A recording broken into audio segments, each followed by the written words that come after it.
Y'all, thanks for coming back to my channel. I'd like to get a little update on my trip to Cebu, the Philippines, and Dumaguete. First of all, I want to talk about the equipment I used, which I will not be using again. I used a gimbal, DJI Osmo 6 with my cell phone. Not for me, not for travel, not for ease of use. It's a great machine. The gimbal, it does great things. I've got the iPhone 15 Plus Max. Great videos, great still shots. But for me, it wasn't really easy to use. Could just take it out, start shooting, had to set it up, had to put your phone on, and stuff like that. So for me, it just wasn't. I won't be using that again. I'm gonna look for another setup to use. And plus, I was a little bit leery of having it and someone snatching it.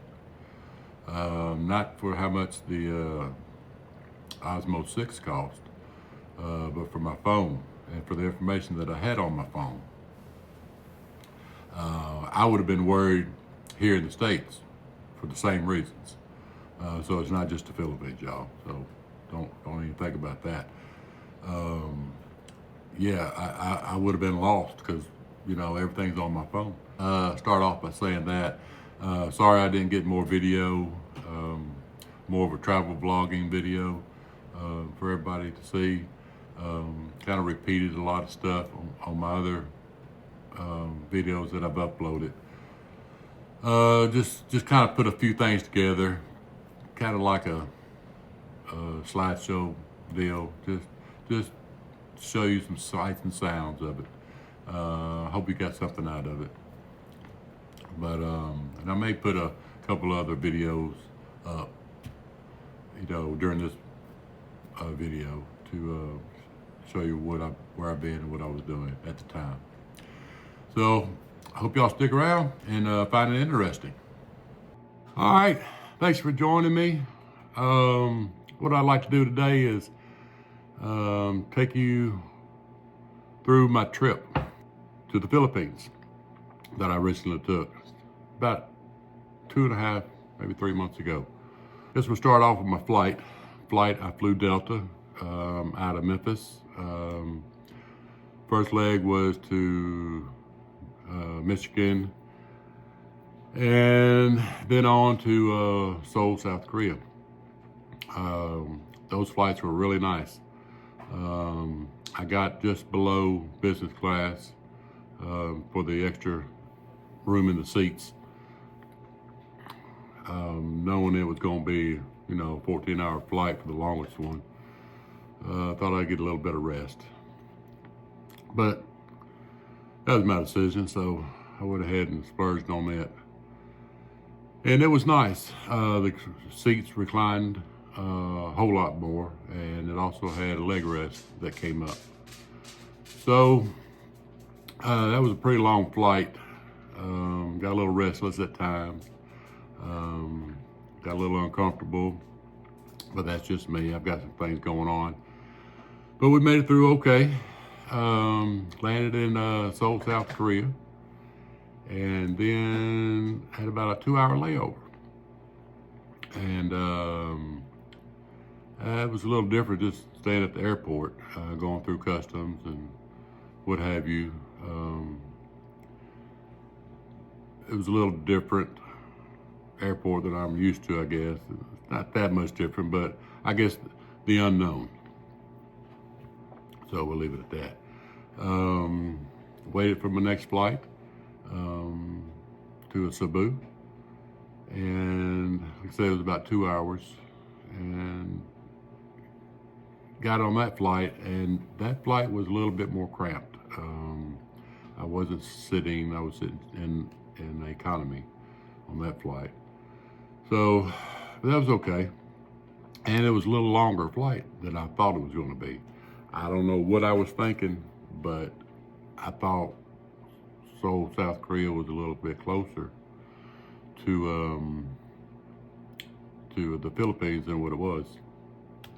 But I think it was like a 3, maybe 4 hour flight. And I thought it was only going to be like a 2 hour flight. But anyway, so it was almost twice as long as I thought it was going to be. But we made it, landed, or I made it, went by myself. So we landed about 1 a.m. And the airport was a nice airport. It kind of reminded me of landing in Cancun, Mexico, especially with all the people trying to get your business. So I weeded myself through that and stopped and got me $100 exchange in pesos. Then went outside. There was a lot of people wanting your business for taxis and Grab and so forth. So I got a Grab on the app, which was very easy to do. Got it and got to my hotel, the Appleton Boutique Hotel. It was a nice hotel. I think I paid like $17 a night for it, which was great. It was a big room, nice bathroom, and everything was going really well. And so that was my first day of travel, and I landed in Cebu. And so then the next day, I decided to do was check out the city. Got out, did some walking around, a little culture shock, a little different than what I'm used to, but it's not that like I didn't expect it. I watched a lot of videos on different other vloggers on YouTube. So I knew what I was potentially going to be getting into, or I guess just experiencing it for the first time was a little culture shock than what I'm used to. Everybody was really nice, really nice. The weather was hot and humid. Of course, I'm used to the hot and humid, not all year long, but I'm used to hot and humid because I live in the South. I don't think it was as hot as it was in Memphis, but it was definitely more humid. So, but that didn't bother me. I'm used to that, and I knew that was going to happen. So I just dealt with that. Got out, went up walking up and down the street, looking at the sights. Just the day in town. I wasn't too far from the airport. Wasn't really in the city of Cebu. So yeah, just kind of walked around, found some shops to go into, just to see what their culture was like, what they had. Went to grocery store, little store that sold household goods, stuff like that. Walked up and down the street, saw the street food and the sorry stores, and the streets and the walking path, sidewalks are a little rough. Be careful if you go. Very uneven, broken up, this, that, and the other. One of the things I couldn't get over was the electrical system they got there. Just wires and wires and wires running everywhere, every which way.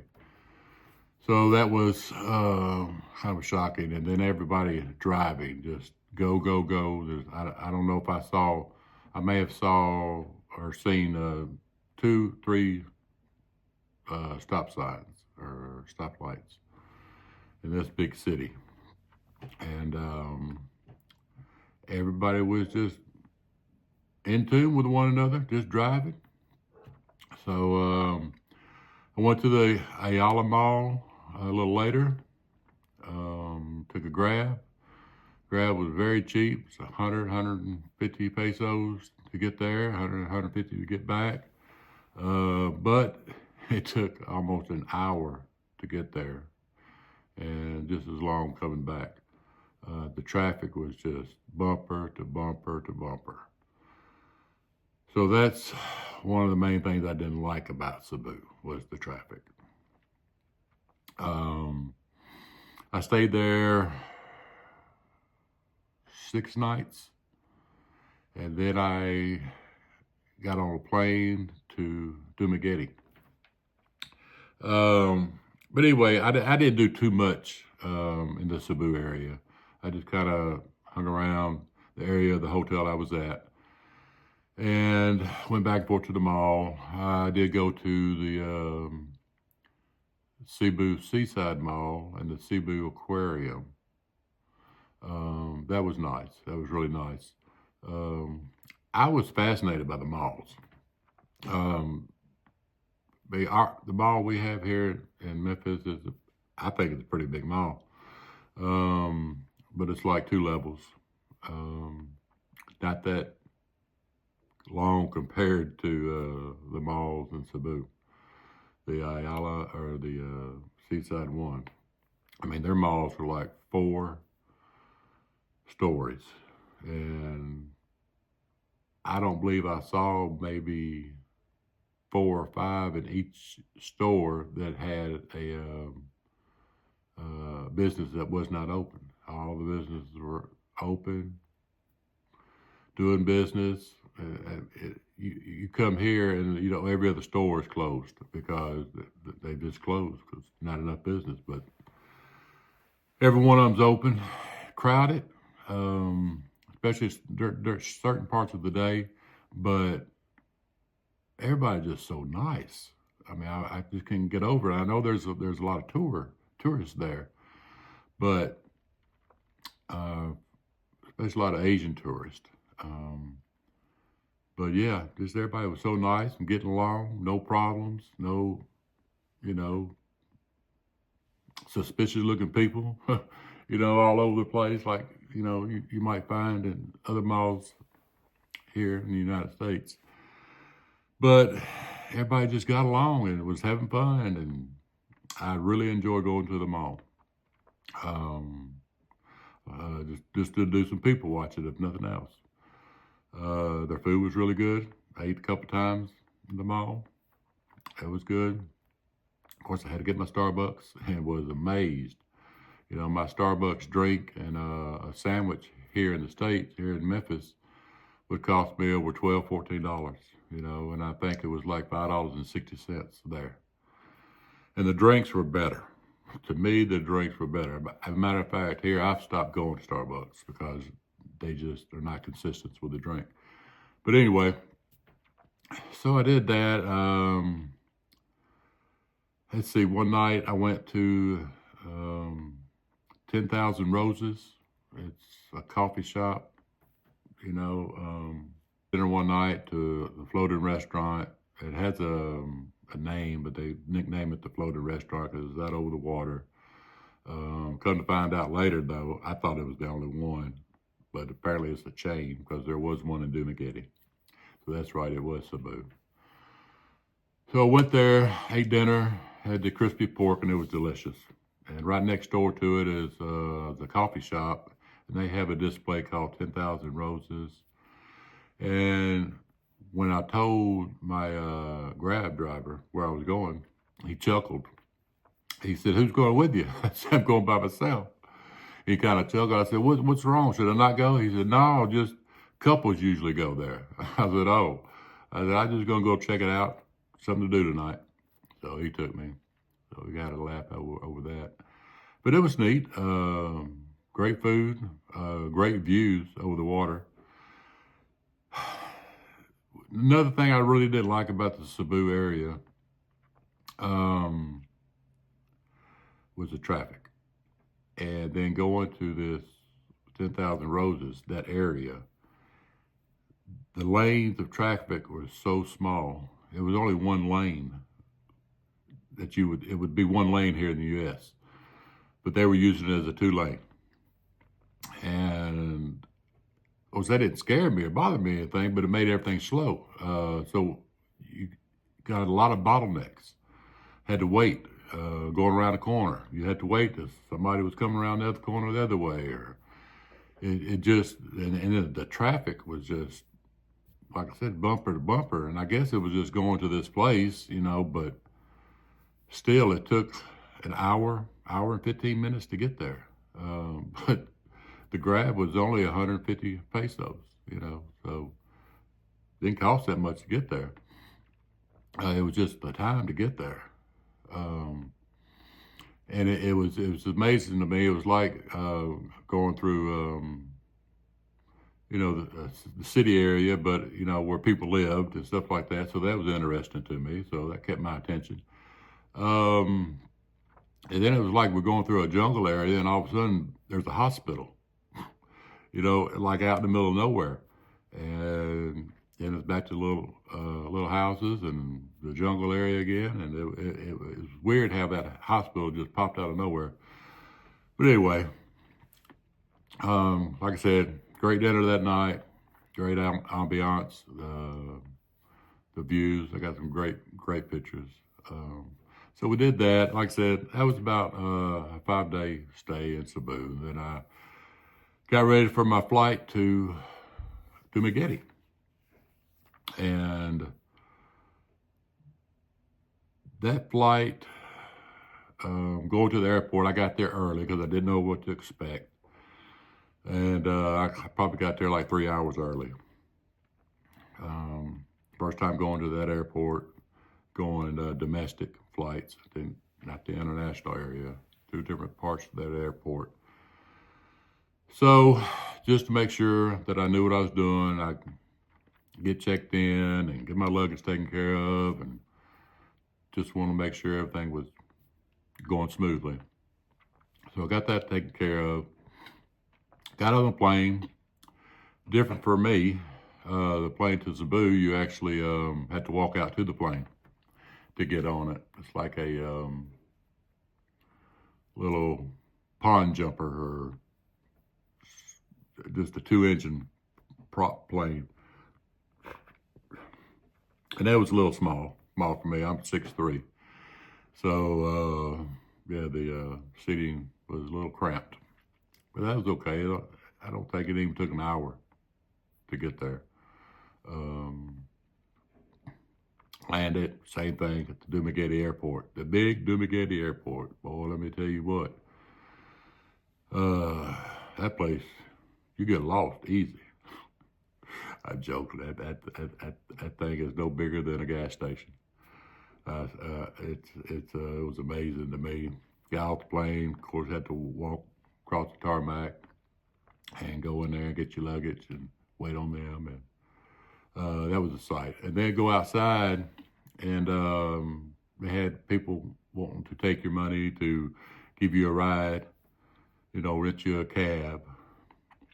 500 pesos to go inside Dumaguete. If you went outside of Dumaguete, it was, I believe, 700 pesos, if I'm not mistaken. Any further than that, it just went up. They all had cards, so they looked official and had their prices, listed. Again, it wasn't that much money. I got a problem I don't want to be taken advantage of. And I just feel like that was being taken advantage of, and some people, may not care. That's fine. And it wasn't the money to me. It was me thinking I was getting taken advantage of. And I probably wasn't. That's just probably just the way it is, But I thought, I know it's cheaper. People told me it's cheaper. So I got on a little app and, try to get me a grab. Of course, there's no really grabs there except for your trikes. And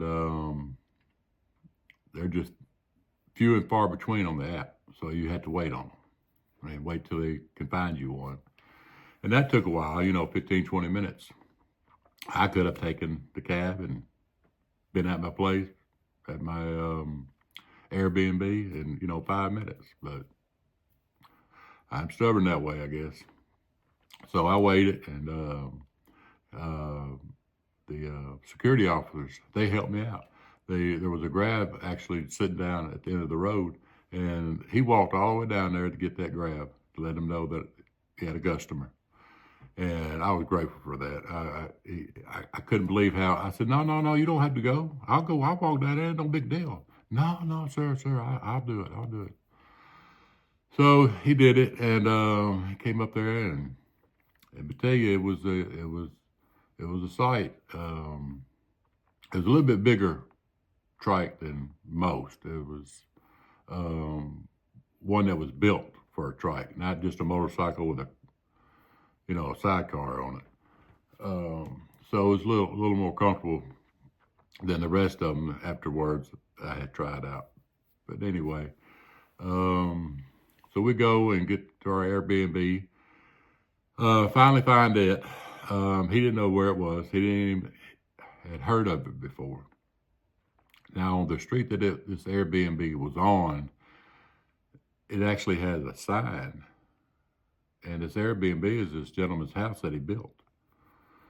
And he has a sign at the end of his road to go to the main road, lit up sign, big, square, City Oasis. Of course, nobody's ever heard of the place. So I'm trying to find it on the GPS and Google Map and all that. And finally we find it, get out. It's a nice place. This place was really, really nice.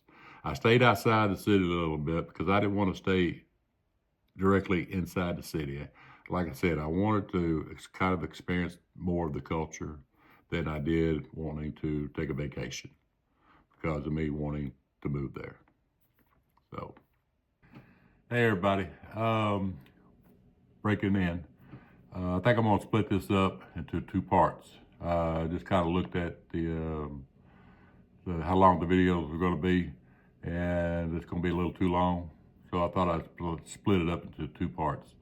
So if you're seeing this break, that's what is happening. I do appreciate y'all watching this far. If you'd like to know more, look at the second video, and please subscribe and let me know what y'all think. All right, thank you again.